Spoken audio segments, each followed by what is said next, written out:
this is a panel that that I know a number of us are very excited about.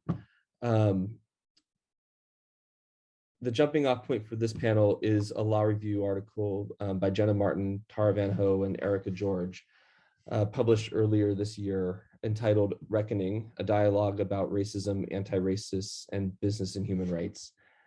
For those of you who haven't had a chance to read it yet, first, I urge you to go do so as soon as you can.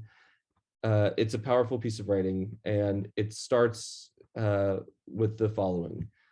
This is a quote from the article. The raison d'etre of business and human rights is to tackle structural corporate impediments to the universal realization of human rights.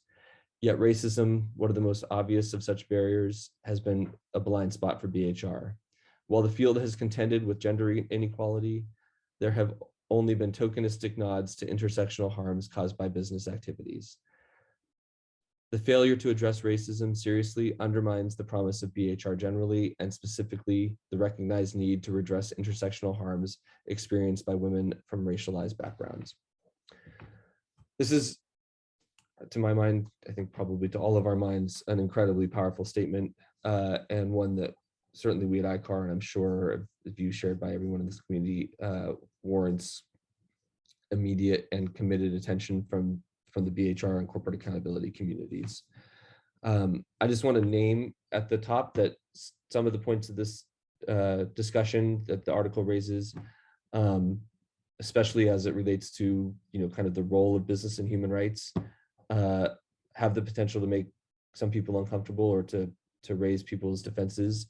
I hope that won't be the case. These are critical sets of questions that I know we all care deeply about, and we all have a responsibility to grapple with, especially those of us with immense privilege, both within this community and outside of it.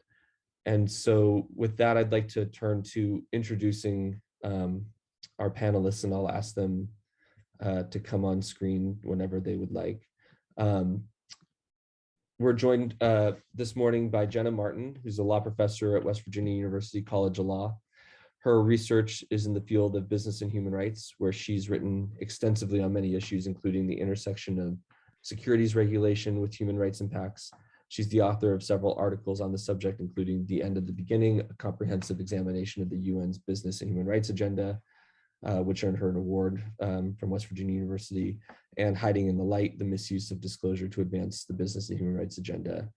Professor Martin draws on her extensive practice and experience, including her work as senior counsel at the U.S. Securities and Exchange Commission's Division of Enforcement, and as a member of Robert F. Kennedy Human Rights' Global Advisory Team.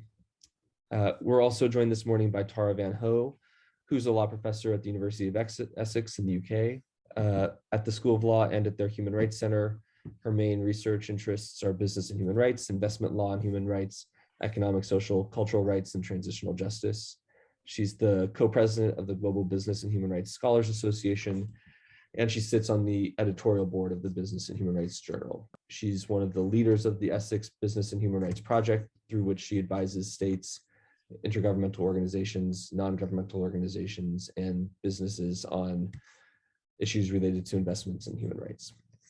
And third, we're joined by Maurice B.P. Weeks, who's the co-executive director of ICAR, the Action Center for Race and the Economy. Maurice works with community organizations and labor unions on campaigns to create equitable communities by dismantling systems of wealth extraction that target Black and Brown communities. He has many years of community organizing experience on issues such as housing, revenue and budgets, policing and incarceration, corporate accountability, and education justice.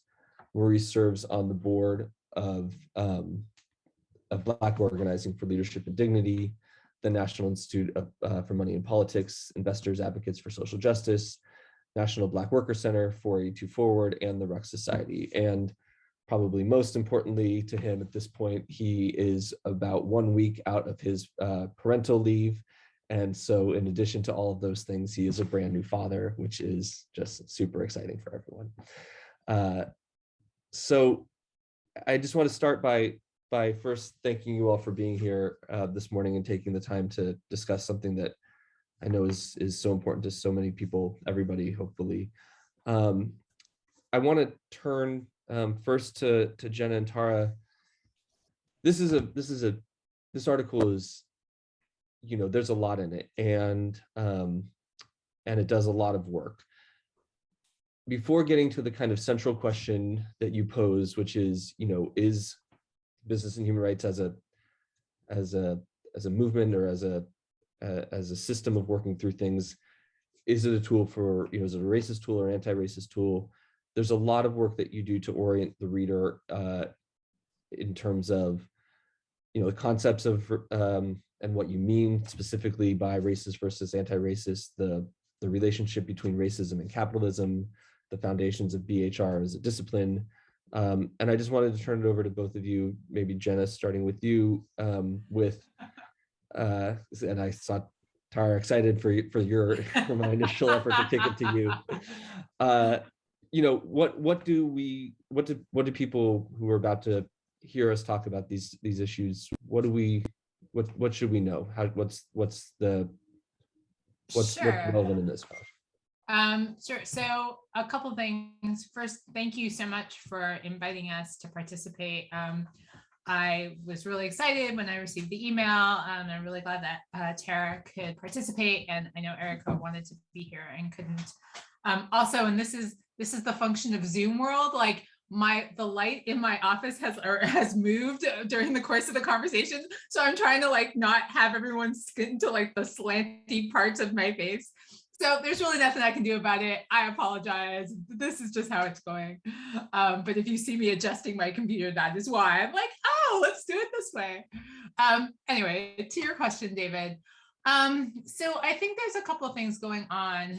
And Tara, I'm definitely going to bring you into this part of the conversation because Tara has a lot of foundational knowledge about this. But Ibrahim Kendi, for those of you who don't know, Ibrahim Kendi is a professor who's written a few books, but the sort of most celebrated trade book that has gotten a lot of attention lately is how to be an anti-racist, right? And it takes this idea of inquiring about racism, and he takes us also on his own journey as a Black man who also dealt with issues of racism and how it sort of came into his own world. And confronting that, and talking about how at any particular moment, you could be either racist or an anti-racist, and that this concept of race neutrality just doesn't exist. It's sort of this binary of you can be racist or you can be an anti-racist. And I will say, and this is why I think it's important that Tara comments, the genesis for this article actually wasn't us, right? The genesis, if I'm remembering this correctly, Tara, was people at Wash U who came to Tara and said, hey, we know that you talk about this work a lot. Would you be interested in writing an article by yourself on it? Which Tara was very kindly said, maybe I shouldn't be the person that's writing an article about racism and business and human rights all by myself. So I give Tara a lot of credit for reaching out to us, her friends, and sort of bringing that in. But this idea of it seems that Kendi brought about this flashpoint of what does it mean to interrogate racism, right? And especially in the wake of George Floyd and his murder, and all of the other sort of issues with racial profiling that sort of has been happening for decades, right? But all of a sudden just sort of came to the fore. It seemed like a really bright moment to talk about how all of those notions came into our space, right? And what does it mean? I will also say, though, that as much as I appreciate Kendi's work for bringing this conversation into the sort of general population, there are some, and there's a lot about it that I relate to and respect. There are people that I also really respect who find his work really problematic in a lot of ways. And so I just want to acknowledge that. But I think it's a useful framework for understanding how race intersects with business and human rights writ large, right? This idea of when I joined business and human rights, I did it because I thought I was on the side of the angels, right? I was suddenly getting into this work and there could possibly never be anything different but doing good. And suddenly to be in a space and realize that there are all these agendas that take place was really a revelation for me. And so I really appreciated the opportunity that Tara brought us to talk about this, because I think it's a really good way of sort of bringing what is often hidden to the forefront. Tara, what do you think? So I think, first of all, on this, whether or not Kendi's approach is problematic or not, we actually address some of that. Don't go into it deeply in the article. But for those of you who haven't read the book, what he says is things are racist if they are structures or actions that reinforce racial hierarchies or protect white privilege. And things are anti-racist if they work to deconstruct that and to create greater equality and to push beyond the structures. And within the book, or within the article, Jena and Erika both say it's not a binary. And I have to say, okay, but you can do that and I can't, right? So I will say that I think the smartest thing I've ever done in my professional life is bring Erika and Jena into this conversation, because I think we had a much more honest conversation because it was the three of us interacting. Then I think then I definitely would have produced had I actually written an article myself on this. But then I think that I think it lays bare a lot of these question points. For me as a white woman in the US, I told Jena and David beforehand, I sometimes liken whiteness to the movie Finding Nemo. And that's because if you think about what an aquarium is, right? Like for those of you who haven't watched the movie in a while, Nemo is a fish, he's in the ocean, he's picked up, scooped up and stuck in an aquarium. And then he spends the rest of the movie trying to get out. And aquariums are built for the purpose of keeping certain things in and certain things out.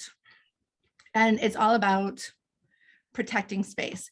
And the fish inside of an aquarium know the boundaries of their space, but they can't actually imagine the world outside of it. And they also can't imagine what it looks like to look at the aquarium from outside, right? So they know what's around them, they know what they're inhabiting, but they don't know what moves beyond that space. And they don't know what it's like to look sort of holistically at the space as an outsider.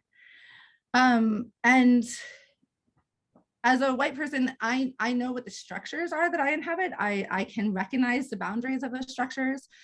But when it comes to really critiquing them, well, our society was built historically and still in the modern times, it was built for the purpose of protecting people who look like me.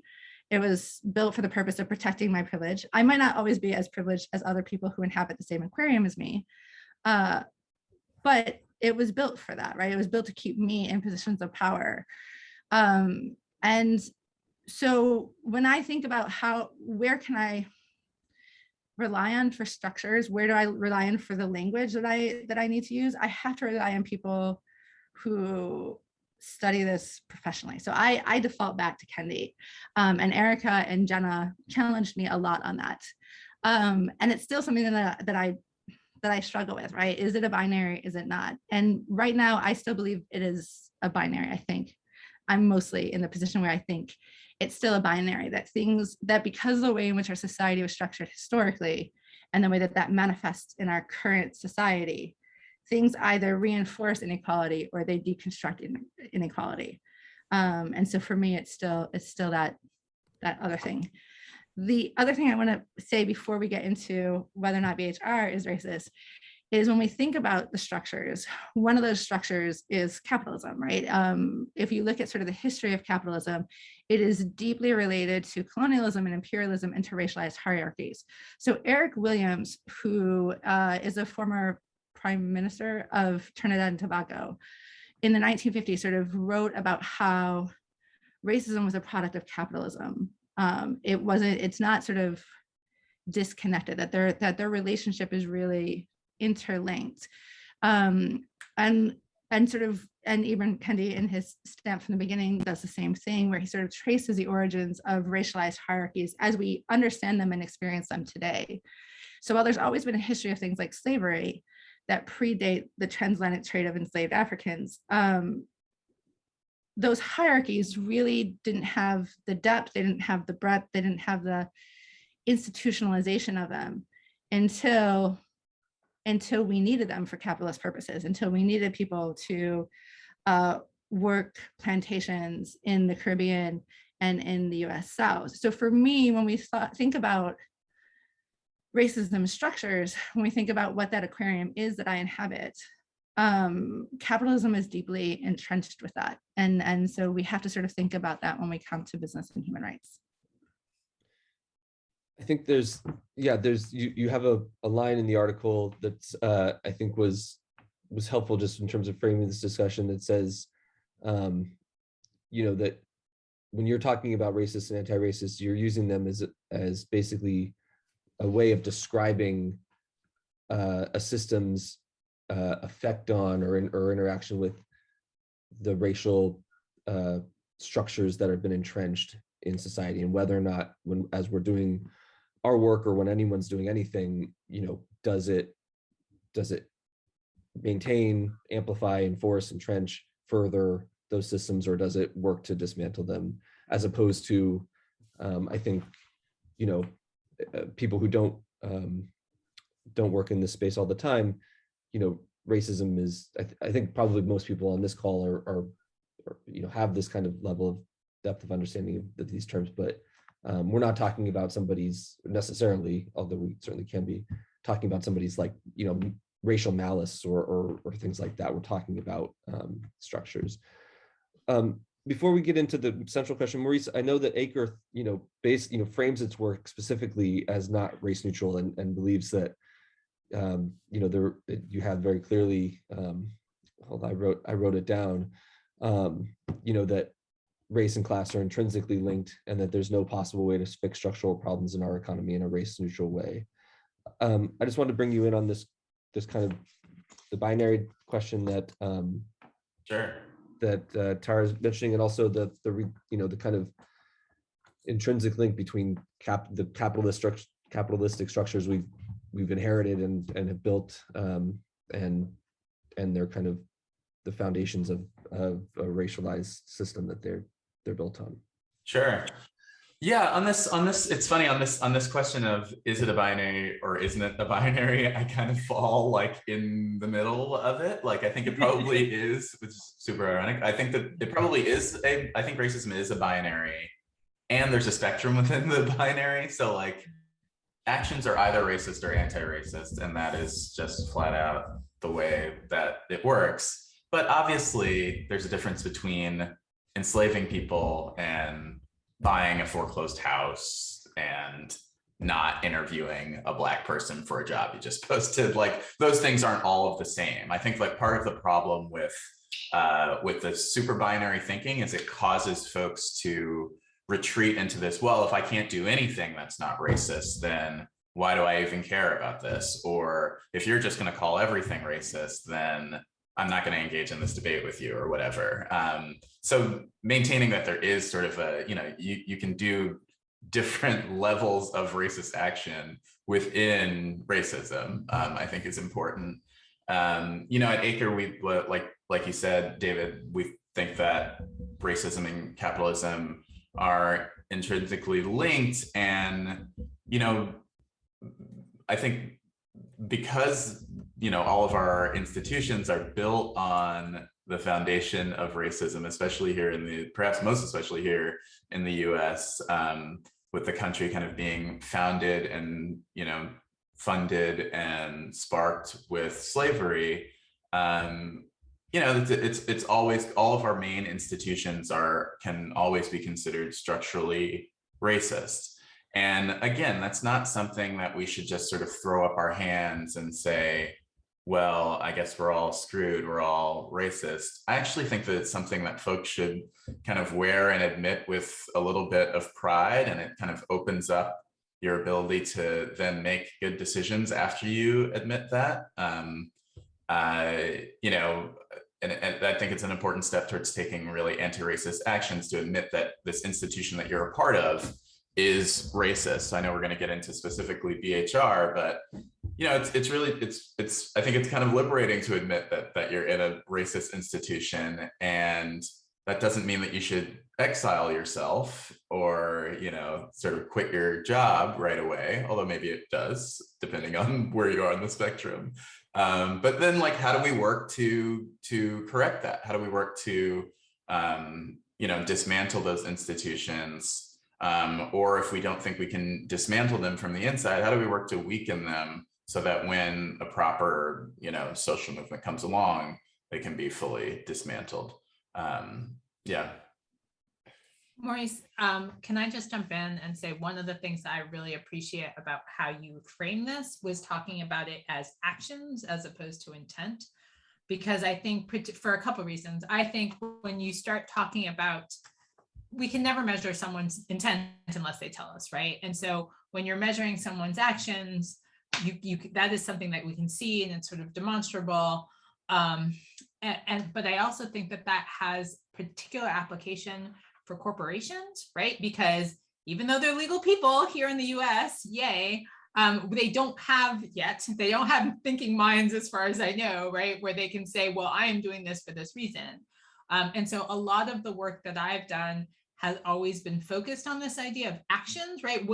For corporations in particular, it matters what you do, not why you're doing it, because why you're doing it is often the result of a hive mind of all of these executives and vendors and suppliers and the environment that you're in. And so I really like the fact that you focused on the actions, because I think that has a lot of application for the business and human rights space in particular. And I'm going to add here that Jena's work on actions is also about omissions as well. She has some really important work on bystander liability and responsibility of businesses who should have intervened at various points and didn't. So when we're talking actions, it's, I think, actions and omissions.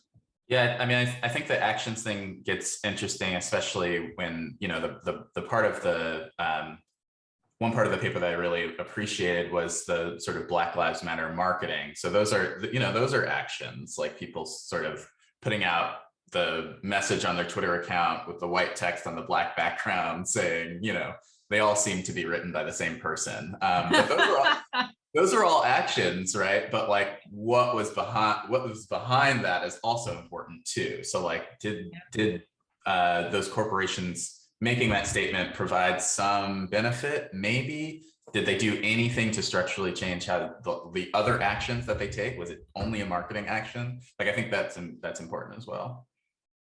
Yeah.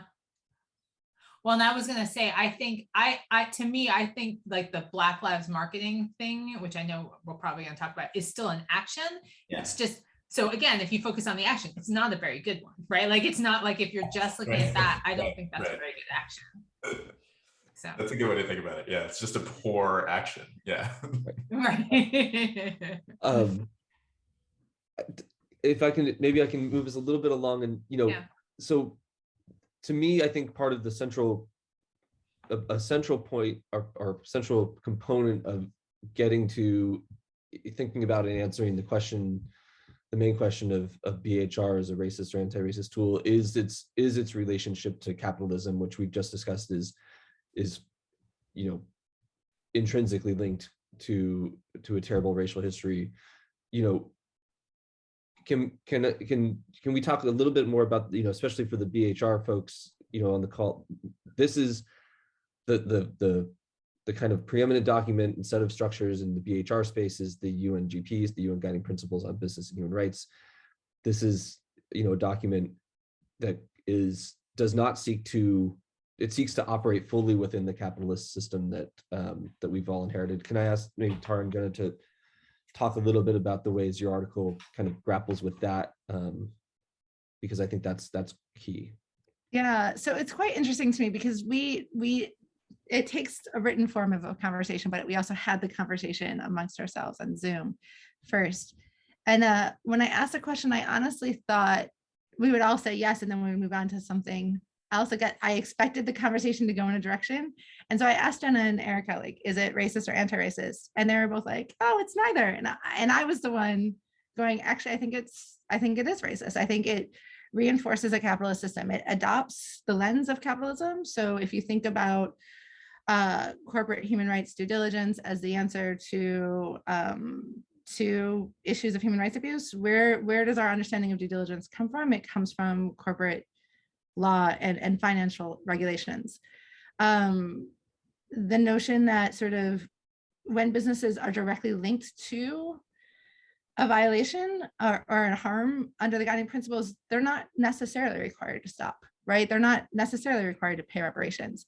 They can default back and maintain relationships that are deeply problematic. I saw Wissam from Al Haq put in a link about Israel and Palestine in the chat. First of all, hi Wissam. And second, if you look at when do businesses need to stop operating the occupied Palestinian territories, under the guiding principles, there is an interpretation, it's not one I agree with, that allows businesses to just continue to operate within occupied settlement or within illegal settlements that constitute a war crime. That's because it adopted a capitalist lens. And as long as it adopts a capitalist lens, then it has the potential to reinforce racialized hierarchies. And so Erika and Jena really challenged me in this conversation because my position is business and human rights is racist structurally because it does that reinforcing work. And so our question is, what do we do with that? And they challenged me to say, actually, it's not necessarily racist, that there is an anti-racist potential to it, and that it's more about what we do while we're within the field. I still, it's honestly an ongoing struggle that I have. It's, Maurice already asked, what do we do if we, I agree. I think it is liberating to acknowledge when you're in something that's structurally racist, because I think it allows us to be more honest about where we sit and about the potential of the whole spectrum of potential avenues and opportunities and responses that we can adopt. But then he also pointed out that there are times where you have to think whether or not you continue to work in a field. And for me, I think BHR, as much as it adopts a capitalist lens and therefore is structurally racist, it also has the potential to challenge the capitalist lens and therefore can be anti-racist. So that's an evolution since the article that I really credit to Jena and Erika in terms of inspiring my thinking. But it means that I really don't know firmly what we do or how we respond to that reality of that deeply problematic relationship that we have to capitalism. Well, and it's funny, right? Because you've had your evolution and I've had a bit of mine in the sense of, so my best friend lives in Jamaica and she's an anthropologist at the University of West Indies. And she and I, obviously, over the course of our very long friendship, have had several conversations about this stuff. And I tend to just in general take a very practical lens. And she's like, practicalism just, what does she say, reinforces the structure of racism. And then I'm like, wait, but I want to get to an action. She's like, capitalism, I mean, it all just reinforces. And she has also challenged me to really think about this idea of like, why aren't we constantly saying, burn it to the ground, make a change, do the thing. And I think the way that I sit in terms of this is that because while we are trying to sort of cogitate all of these ways to burn it to the ground, there are people who are suffering right now. And I want to help the people who are suffering right now, right? Like if my practical lens will make it a little better for the people who are suffering right now, while other people are out there, right? Because I acknowledge it's really important work. Other people are out there who are burning it to the ground. That's great. But like, I need to help the people who are right there. And so to me, the business and human rights structure helps people right now in a way that we didn't have a framework to do that before, right? So to the extent that we have these guiding principles that are now making corporations on some level check themselves if done properly, whereas before they could sort of work, as David mentioned in his opening comments, like as the Chamber of Commerce sort of work without repercussions, right? Now, at least there is at least some semblance that, oh, well, maybe we should be checking ourselves against things. And so to the extent that like Kendi's work moves us along in that direction as well, I think that's helpful. So one of the things we talk about in our article is this, the Audre Lorde quote, like the master's tools can never be used to dismantle the master's house. And for people who haven't read the article, like I am very much like, all due respect to Professor Lorde, like I'm going to use every tool in my toolkit. I mentioned to David earlier, I was like, I'm a full fan of MacGyver. I'll do whatever I can to like make the tools work in whatever situations I need to have this happen. And so to me, if the UN guiding principles is another tool that makes somebody's life better, then I'm all for it. But I recognize that that is oftentimes a way that people can have us focus on the urgent and not pay attention to the important. And I recognize that even as I am like helping the bodies at the moment in the crisis. So. Yeah, I think I mean that Audre Lorde quote is one of my favorites, and you know, I think one way to think about it is like I don't think that we can destroy capitalism with BHR. I hate to break it to everyone. I'm not sure we can destroy capitalism and racism with like our 501c3s either. Like I don't know if we can do it with, you know, foundations. But can all of those things, like, you know, weaken some screws in the house, like take out a couple of floorboards, you know, get some water running around the foundation? Probably. Like, definitely. And then I think the way that I think change happens is, you know, we build up towards social movements that then can really come along and topple things. And that's how, you know, I've looked at major successful social movements in the past, that it's been really important to have people kind of weakening the screws so that when you finally have all of the momentum to actually push things over, it's a little bit easier. Look, capitalism is really, really strong. Racism is really, really strong. And they're both really, really dangerous too. So the other thing about sort of just, you know, foolheadedly running towards to try and burn the house down is like, you might die. And I mean that like literally, you know, like you can, like this is a dangerous system that we're in. So, you know, I don't want folks to you know, sacrifice their lives in non-strategic ways. And I want us to participate in harm reduction, you know, immediately for folks. So yeah, I think that there's a little bit of maybe I'm always just finding gray space and in between, but there's a little bit of gray space there. Yeah. No, I mean, I think that you're right. And I think that the field has done the work of loosening some of those screws, right? If we look to the UK's tort law reforms, you know, we've seen progress where now businesses are being held to the standards that they have held themselves out to for decades without any accountability. So we are seeing some of these big boulders that have been preventing progress starting to crack, which is exciting. But and so I saw, I'm not fully able to monitor the chat while we talk, but I did see a preview of Wissam saying that BHR is a tool, and I agree with that. It is a tool, and Erika and Jena very much agree with that in the article. But I think this is where, you know, we've already talked about sort of my limits within the article, and then Erika, Jena, and I talk as well within there about the limits that they face in terms of wanting practical solutions, right? Like progress. And I think that part of where I exercise, enjoy, try to abuse my privilege a little bit in this space is I kind of do want to burn the house down, right? Like I mean, I don't want us all to be living in it when we do that, but I would like to, you know, find some safe space and then burn fast and burn quickly. And I think that that's because for me, capitalism is something that requires hierarchies. It requires structures that reinforce inequality. So it's not just about race, but it is also about gender, about heteronormativity. It's about migratory status, disability. All of that is part and parcel of a capitalist system.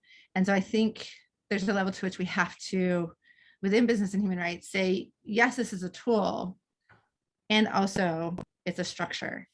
And so we have to constantly keep our eye on both forms of it so that we're using the tool when we can and figuring out how to dismantle the structure itself as well. Well, so here's my question, and Tara probably wouldn't be surprised about this, but like within that though, how do we end up just spending, here's where my lens comes in. We spend all of our time talking about this, but what are we going to do to actually fix it, right? Like, what are we going to do to actually go from like, is it a tool or is it a structure? Or is it, racist or like, great, honestly, like, and I understand the importance of the conversation, but for me, what I want to know, how do we go from this conversation to doing things practically that will make a change, right? So that's where I get concerned about things like Black Lives Marketing, where it's, again, all we're doing is sort of talking more about this, like what can we, and especially in this space at the annual meeting, where a lot of the people who are on this call, I'm assuming, are advocates in this area, right? And activists in this area. What can we do to sort of consciously bring in an anti-racist framework? What can we do to consciously bring racism and the problems of racism to the fore while we advance an anti-racist, as we're going to use the term? How do we do that, right? And that's the part that really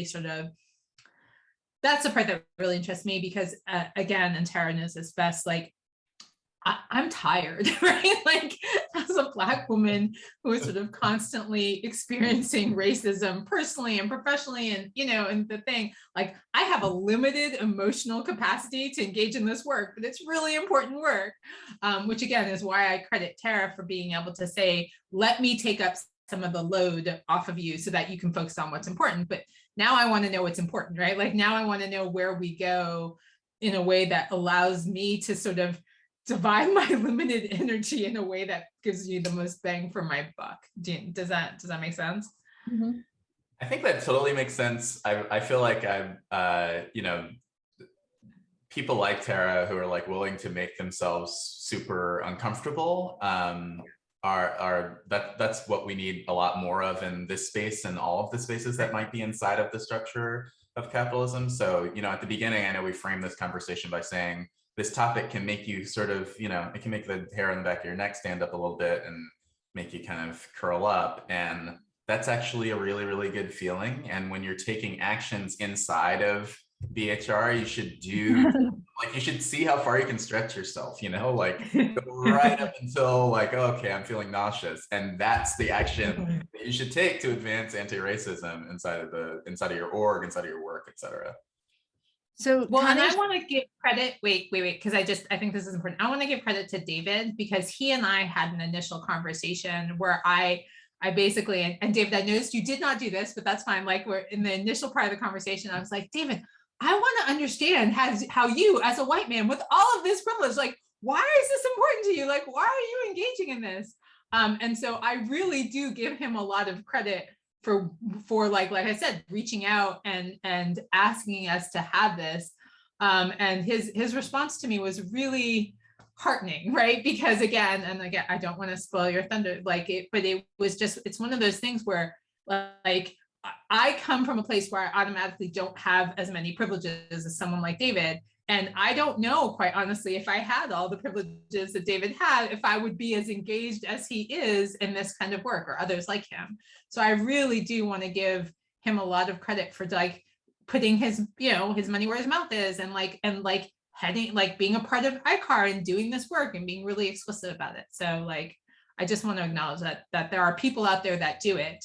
But I just want to know how we get there, right? Like, I'm glad that there are people who are in the fight, who are willing to be in the fight, but like, what do we do now? I don't know how to engage with that. You haven't figured out how to dismantle all of racism and capitalism in the last 15 minutes? Obviously, if I could do that. If that was something, well, it is something within the purview of people like me, who could be doing obviously a lot more. I do want to. I'm interested, Maurice, how you guys at ICAR answer this question around, working within a space, but also seeking, but also recognizing that the space that you're working within is a flawed space. I mean, and I'm specifically interested in, a lot of us, and by us, I mean, people who are probably on this call who, we see a role for, for governments to be doing so much more, to be reining in corporate abuses and putting structures in place that, that protect people. And as somebody in the chat said, you know, a house is meant to protect, and if it doesn't protect, you need to build a different house. You know, but also you can't, like, it's not necessarily, Maurice, to your point, it's not necessarily from a safety perspective, one, who you ask to tear down that first house in order to build that second house, and who you know, where do you exist in the interim. You know, those are real questions. For some folks, the answer is, you know, very easy. Is there's lots of resources for them. There's lots of structures that will hold over for them. But for many people, that's a very dangerous prospect. And you know, we're talking about something very big here. So, you know, I'm particularly interested in, I think some of the people on this call will be too, around, you know, especially in the U.S. government perspective, you know, that's as Marie said at the top, you know, this is a structure built almost entirely on a racist ideology, and you know, how do we turn, and is it possible to turn something like that into a tool as well for dismantling the systems of oppression that we've inherited and continue to operate within? Yeah. I mean, first, I just want to, like, also give my disclaimer that I am fully 100% behind burning it all down. I just want to, for my reputation, I want to make sure that I say that very, very clearly. All right, your credibility is maintained. Yeah, I mean, I think it all, for me, it goes back to sort of, how do you believe that you know, major social change gets made? You know, I don't believe that occurs through these structures that are sort of inside, even if they're, like, great and well-meaning and filled with people who, like, maybe on their free time, like, engage in the burning it down. Like ICAR, we have really great people on staff. We're all sort of members of other organizations, or in the streets, etc. And we're not, you know, we're not fooling ourselves. We know that ICAR isn't going to bring about some major, you know, cultural revolution that leads everyone to see that capitalism and racism are linked and corporations are evil, and it all ends because of some work that we're doing. I think what we can do is get more people starting to think like us, more people joining organizations. It's really important to me that folks join organizations so you can be with other people and talk and sharpen your analysis. And I think eventually what we're leading to, and what I think is how these major changes are made, is that there's not just, you know, a few of us, but thousands, hundreds of thousands, millions of people who have truly shifted in the way that they're thinking and are willing to take action. And it's really hard to predict when those things will happen. Like, we know that some of the work that we can do inside of these spaces can help to set the foundation or help to weaken our target for when they happen. But I actually haven't found a really great theory on predicting why these, you know, spark social movement moments happen.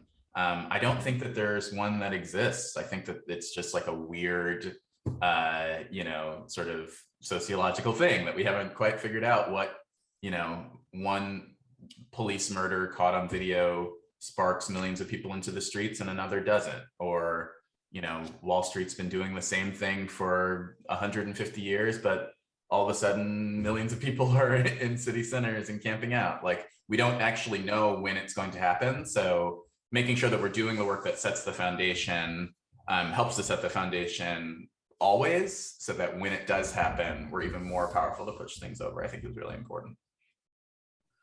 Well, and the other thing that I would say in terms of, like, the practical thing, and this actually, again, I commend ICAR for how they put this annual meeting together, is the very next panel discussion is on community voices and sort of bringing in community voices into this space. And Tara and I have actually also done some work on that, right? This idea of, like, if you really want to have change, then you need to talk to the people who are most affected, right? And sort of very explicitly bringing them into change. So again, I give all the credit to Tara, right? Like Tara wants to know how racism and BHR intersect.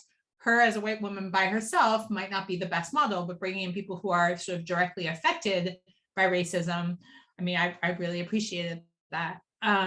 The other thing that I would say is sort of making very explicit laws and legislation and sort of accountability movements take into consideration how this impacts community of colors, or how this impacts sort of people who are affected by racism. And so, David, I apologize. I don't think I'm talking out of school because we put it out on SSRM, but Rachel Chambers and I have also written an article about this idea of Foreign Corrupt Practices Act and how ICAR is trying to move the Foreign Corrupt Practices Act to bringing in a more human rights lens. And it's one of the things that could be helpful is if the human rights lens also that's within the legislation considers the ICCPR or the Covenant Against, racial discrimination, right? Like, how can we make it so that if you are considering human rights due diligence, the human rights due diligence that you're considering also includes anti-racist work, right? Like also includes this idea of like, don't discriminate. Because right now we tend to think of human rights, or at least the people I talk to tend to think of human rights as almost a very race neutral lens on its own, right? And we don't explicitly bring that in when we're talking about the exploitation of the worker. Well, look at who the workers are who are being exploited. Like maybe we should consider that, right? And so I think, again, being very explicit in how each of these tools, each of these laws, each of these interactions are affecting people of color, are specifically designed to sort of help them, I think would be great. I also want to provide maybe a little bit of space to talk a little bit about one, before we open it up to questions in a few minutes from the people on this call. There was a question in the chat from somebody who has spent part of their life in a communist country. Is that there's part of what I think when we're talking about burning the house down is talking about building another one, and what is the alternative, and two, I think the kind of corollary to that question is is that sufficient in and of itself to and I think I know the answer to this, I'm just framing it as a way to discuss. Is that sufficient to be protective from the kind of the racial hierarchies and exploitation that we've been discussing from finding its way perniciously into whatever system we would want to build back up? Because I think that's a real concern as well. I understand the link between the two and why dealing with one requires dealing with the other, but they're not necessarily people have a long and pretty impressive history of finding ways to be terrible to each other. So we do very briefly sort of talk about the question of, can you have racism without capitalism and capitalism without racism in the thing? And you can definitely have racism without capitalism. So simply changing our economic structure isn't going to do the social work that we need to do to deconstruct the other stuff.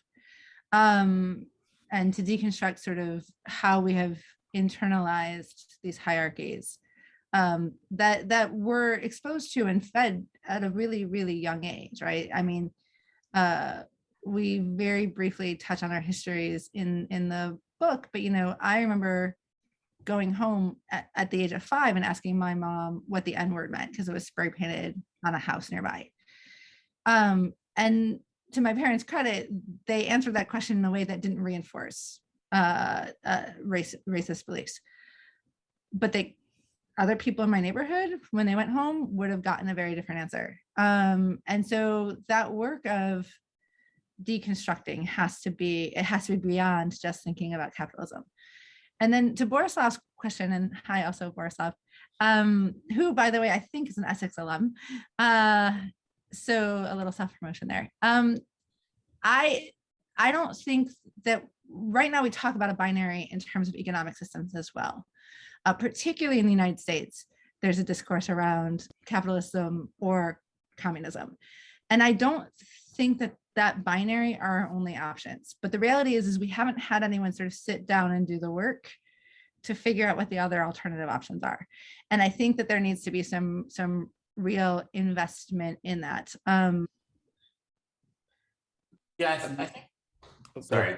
No, please. I say, like, I think one interesting thing there is, you know, even in my work, you know, when we say capitalism and racism, and it's sort of just, you know, is shorthand for US American capitalism and racism, and we tend to forget that that's a global system, like the entire planet global system. So I agree that there have been folks in the global South who've been sort of left out of this conversation of what does the next system look like that is not, you know, sort of US perfected capitalism. And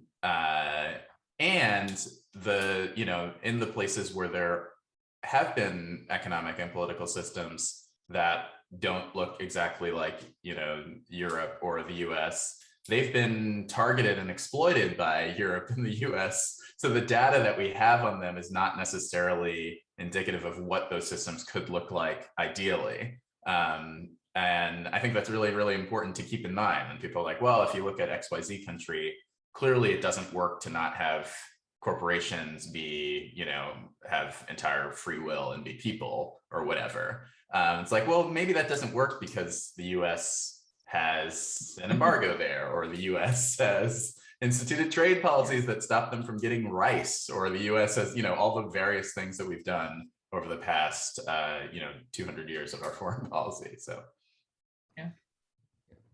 I'm going to open it up pretty soon to questions. And so I would urge people, some people have been putting them in a form I can see in the chat, or that everyone can see in the chat. I'll be pulling from there, but also there's the question and answer platform in the at the bottom of your screen.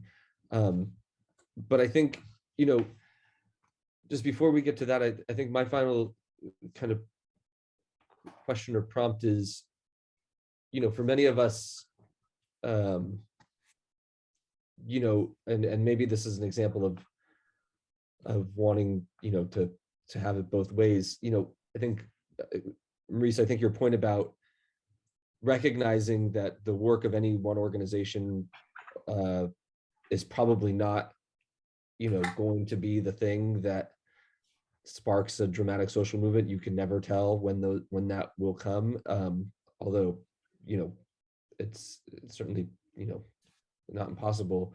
But I think, you know, from ICAR's perspective, and I mentioned this a little bit in the opening, it's both about building that power and thinking through, but also part of what's standing in our way, I think, is entrenched, you know, profit and corporate interests whose power needs to be limited, so that they're not as much of an impediment to when these social movements start to rise up. And my hope is that through the work that a bunch of people on this call and others are doing, that's part of what's happening, is to infuse a comprehensive rights-based set of thinking that could be instructive for you know, when a social movement is possibly, you know, comes down the road to sweep everything away. There's a framework there that's not completely foreign to people, and that we don't have a time period of intense and dangerous upheaval.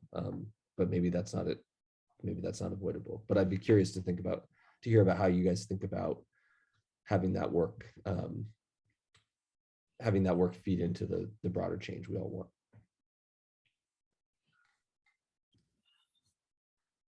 I think for me, so I will say, and this is probably the biggest limitation of business and human rights, right? Because I think business and human rights in its end, as we've talked about, sort of is done to promote business, but do it from a human rights ethical lens. And I think unless you have visionaries in that space who are sort of in the corporations, which may be quite unlikely, they're not going to want to basically engender their own demise, right? Like, it's just captains of industry aren't going to want to be like, yes, let's do the thing that will change everything for us and make it all go away, and cause all of the upheaval. And so, I mean, that's it, right? That's the limitation of business and human rights, and that's the limitation of capitalism sort of writ large, which is, again, why I tend to come from this very sort of small, practically based focus, is that this is the system that we have, and the system that we have is causing harm. So I'm going to focus on doing the work that's going to cause less harm, while other people will rightly focus on the work of like dismantling the system entirely. And then hopefully when, you know, the ashes have sort of calmed down, we can all look around and see what we have. But I don't know if we can do it. I mean, and maybe others who are smarter than me can figure it out, but I don't know if within the context of business and human rights, we can actually change it. And I see Wissam's comment, right? Greed in a lot of ways is the elephant in the room, right? This idea of like, if you're a captain of the industry and we are asking you to sort of dismantle the system that allows you to be comfortable and allows you to sort of, you know, even like the Warren Buffetts of the world who give away, you know, a ton of their wealth, they still are wealthy, right? Like even after they've given away a ton of their wealth, and asking them to give it all away might not be quite so appealing to them. I think it's an excellent point.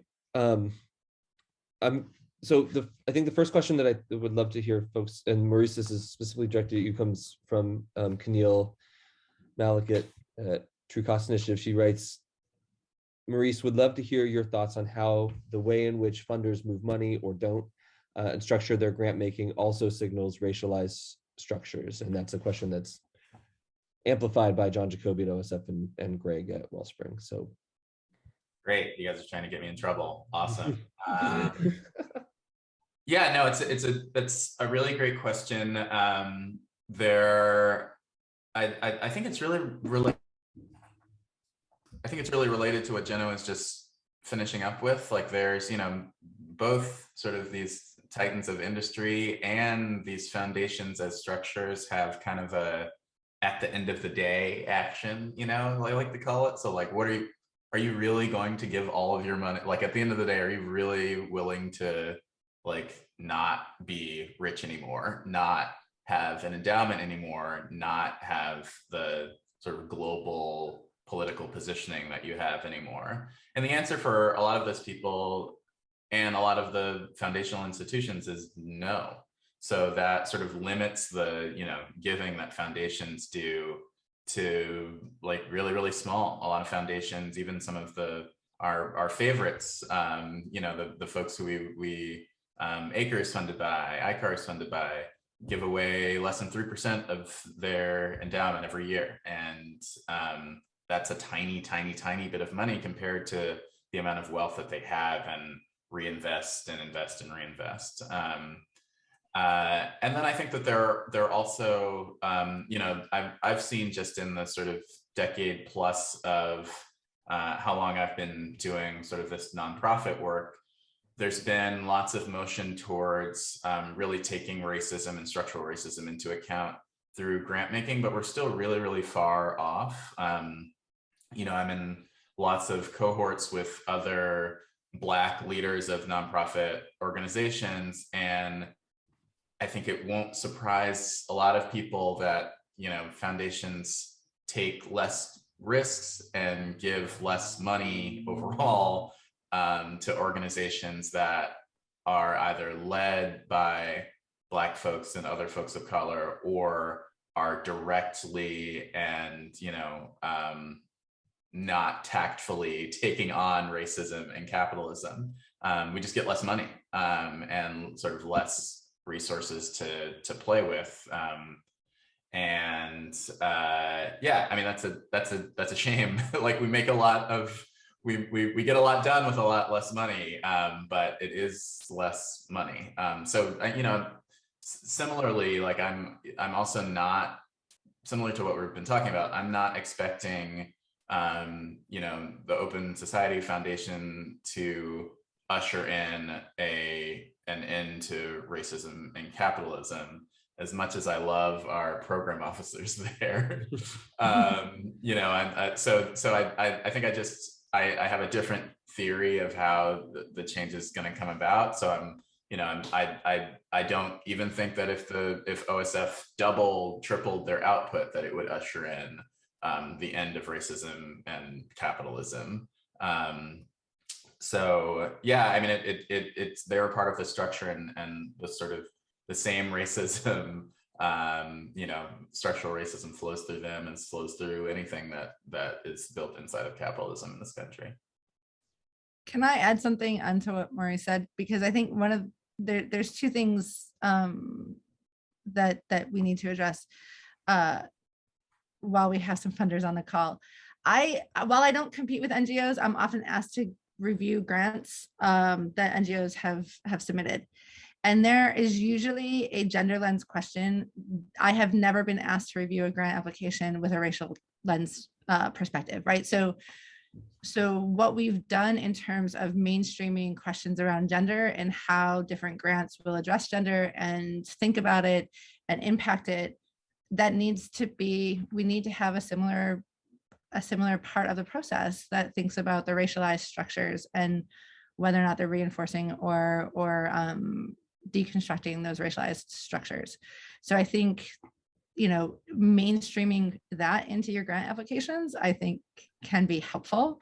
The other thing is that there's been, it's true that I don't think any one organization will bring about significant reform. I agree with Morris on that. I will say that education does, right? Long-term structural education around these issues can have a significant impact. I'm not saying it's the only thing that will do it, but when we look at the legacy of organizations, sorry to OSF, because we actually have picked on you guys a lot in this conversation, but I'm gonna lean into it for a second. When I look at the country of Georgia and the human rights impact that our alumni have had within that country, now it's small, but it's post-communist. It has had significant reforms. I'm not pretending that the country is perfect, but significant reforms because we've empowered people through education and given them a language to use and understand within their work. And it's had a significant impact. And so I think that there is work to be done within the grant making thing about what kinds of educational impacts are you having within that work as well. And okay, so I apologies to everyone that I did insult by not understanding that you have now centered these issues in your work. But thanks to Greg and Borislav for that. I was going to say that I think it's a different set of funders, but we do get those questions. I think it then comes back to the actions thing. You know, it all sort of circles back around to the beginning of this conversation, to the actions with foundations of, it's really great to ask what my staff and board makeup are, and in terms of gender and race, and it's great to sort of require me to write about how our work is going to bring about more racial equity, and then when the rubber meets the road of like, are you going to take the same risk on an organization of, you know, Black people under the age of 40 as you would on an organization that is, you know, of lots of 50-year-old white men? And you know, the answer, there are lots of really great program officers on this call, and I will just, like, we would not exist as an organization without OSF. So I really am not picking on them, but lots of foundations, the answer is they're not going to take the risk. It's a little bit too risky for them, and that is sort of built on these ideas that we need to get, these structurally racist ideas that we need to get away from. Well, and can I just note the irony, the fact that we have this call where we're talking about the fact that funders won't give money to organizations with Black people under 40 on, while, and again, this is my little securities business hat on, Elizabeth Holmes is on trial for making up a company at the age of 19 that was at one point valued at over $9 billion, right? Because people saw this white woman and were like, let's give her more money. Oh wait, no, but there's more, right? And again, I'm being very sort of simplistic in the view, but like, I think the irony is there, and I think we need to address that, right? Like, depending on the space and depending on the thing, we have two sets of facts that still exist, which is that Black organizations that are run by Black people have a really hard time getting funding, while a woman who sort of makes something up about, you know, medical devices can have a company that's valued at close to $9 billion. And like, that to me is deeply problematic, that that's a system that occurs. Jenna, that just gave me a really great idea. I'm going to start a startup that if you send me a drop of your blood, I can tell you whether you're racist or anti-racist. My bank account is ready to accept wire transfers. But we need someone as a front person. So I elect Tara to do it. Tara or David, one of the two. That's not going to be problematic at all. Okay. I mean, I'm down for whatever will get you guys enough. Okay, so sure. Okay, well, I do want to take some time to explore Maurice's new business venture, and also I think you can probably just have a form letter ready to send back that just says yes. Give away our secrets, David. Come on. I do want to give voice and space to a couple more questions, and so I think, you know, in the question box, this is meant for Tara from Greg Wellspring. Can you give examples of? I'll read it, but I think it was posed when you were talking about alternative economic models. Can you give? I'm not sure everyone can see the questions as they come in, so I'm just going to read it quickly.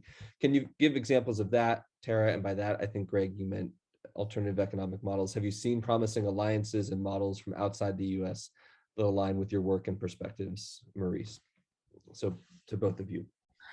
So for me, this area of inquiry actually was touched off by conversations around Slovenia, but pre-communist Slovenia, and then thinking about also where they had a lot more cooperative ownership.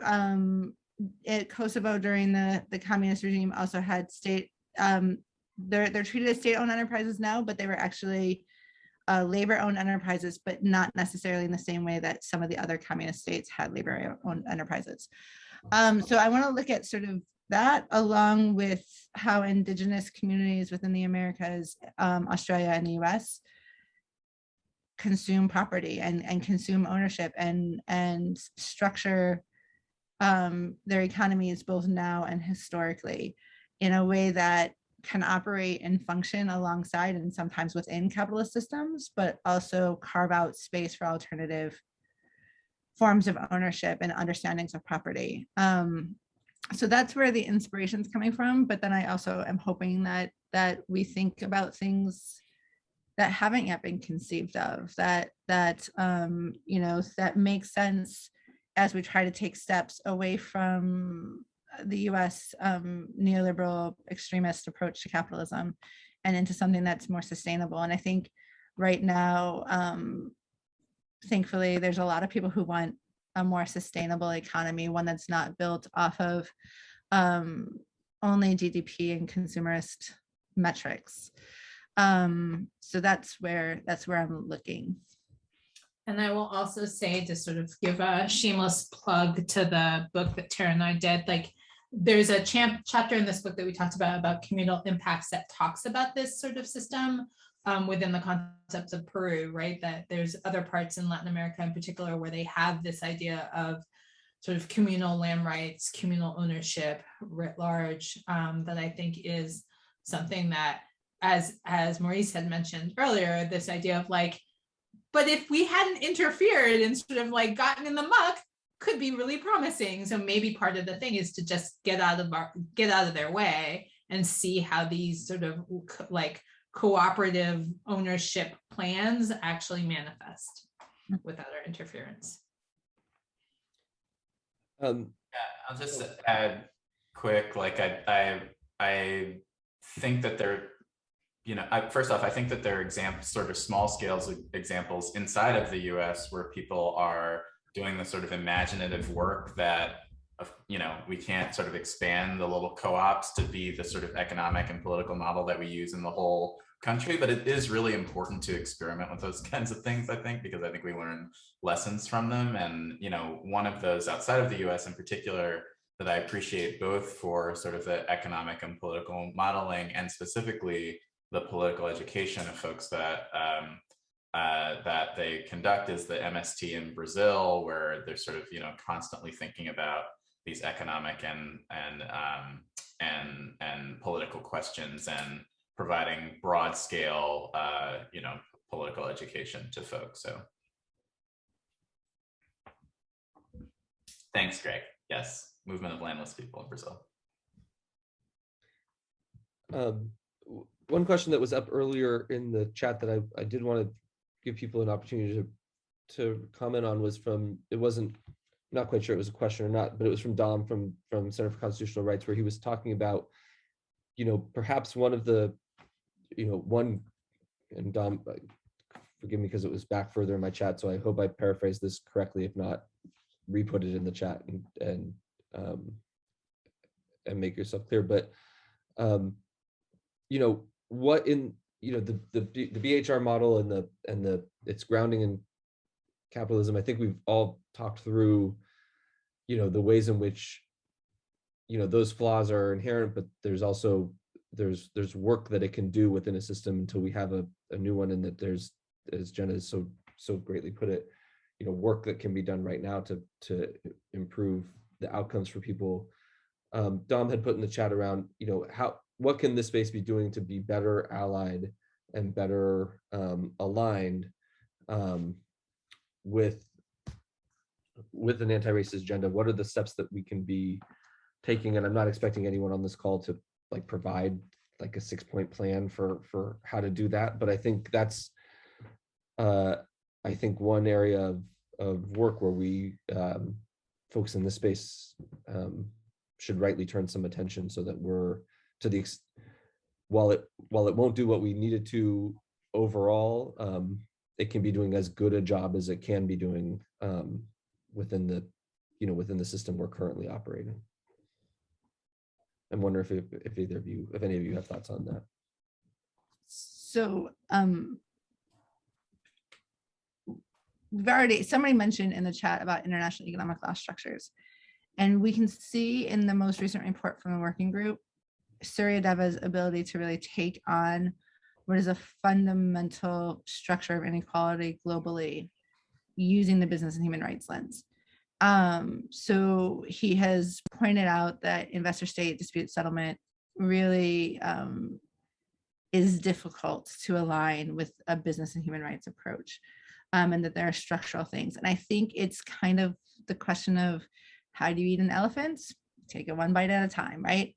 And so I think there are these various structures that we can very easily identify that are emblematic of the larger, broader issue, and really hone in on them and use this human rights language and use the business and human rights discourse to browbeat them, right? And to point out, this one thing right here, we're not, I always joke about burning down the house. I don't want to burn down the house really until we do have another something that we're moving into.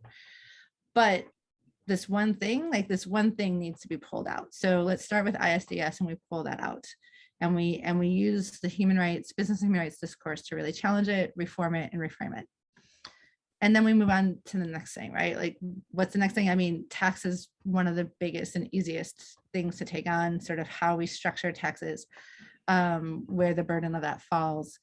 And you take the things that people understand easily, right? Why is ISDS easy to combat from a business and human rights lens? Because it's so structurally deeply problematic.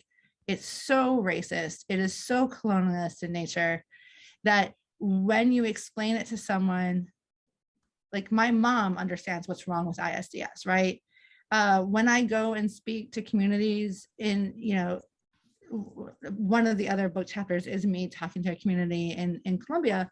And this woman who self-presented as a housewife explained what was wrong with international investment law and ISDS to me, to the point that I just wanted to hand her my dissertation because I spent 4 years writing on that, and she summarized in 8 minutes, and she did it accurately. So some of these things are just really easy to grasp as to why they're structural. And we tackle each of those sort of one by one, or we divide them up, and everyone takes a fork and digs in on this massive elephant. And I think some of the coordination has to be around which elephant parts are we each tackling, and divide that up and be really, I'm sorry, I'm really beating analogies to death today. Image. So I think, that's how you do both the using of the tool to alleviate suffering now and looking at the long-term structural reforms, is taking these big issues, the really clear problematic ones, and getting people to understand them because they're easy to understand, deconstructing that and moving on. And it's funny because I take an even more micro lens. Again, I think the single best tool we can have to changing this is by getting the right people in the room. And when I mean in the room, I mean like every single space, right? Whether it's the funder space, whether it's the corporate space, which we talk about in our article, can be particularly problematic, whether it's in the advocacy space, whether it's in the government space. I think we need to talk to people or have people who are directly affected by this in the room, right? Like I think we need to have, and in every single room imaginable, so that their perspective is valued and elevated far beyond what we have now. Here to both of those things. Yeah, I think that might be an excellent place to wrap up this discussion. I want to thank all of our panelists for taking the time to do this. I know that Jena, you mentioned you're exhausted, and I just want to say thank you for taking the time to have this conversation. I know you probably get asked to have a version of this conversation a lot, and I think it's a really, really important one, and one that I know is not easy for probably different reasons, but for everybody involved. But that doesn't mean we shouldn't and can't be having it, and don't need to be having it to the point of nauseousness, as Maurice put it, to the point where we're doing is everything we can short of self-harm. So I think I've found this to be very instructive. I hope other people have. I would urge everyone who hasn't yet to go find Erika and Jena and Tara's article and to engage with the work that ICAR is doing. And I think we're going to now have Taja from our team is going to say something about how long our break is, but this is not an end to this conversation. This is something that we're committed to continuing our work on, and as I said earlier, at each moment, the thought process needs to go into, and the decision needs to be made to be taking a step that's dismantling a power structure instead of reinforcing one, and we hope to be able to do that. So thank you to all of our panelists very much. Thank you for having us. Yeah, thank you for having us, and thanks Jena and Tara for a great article. It was really great. Nice. Thank you. Thanks everyone.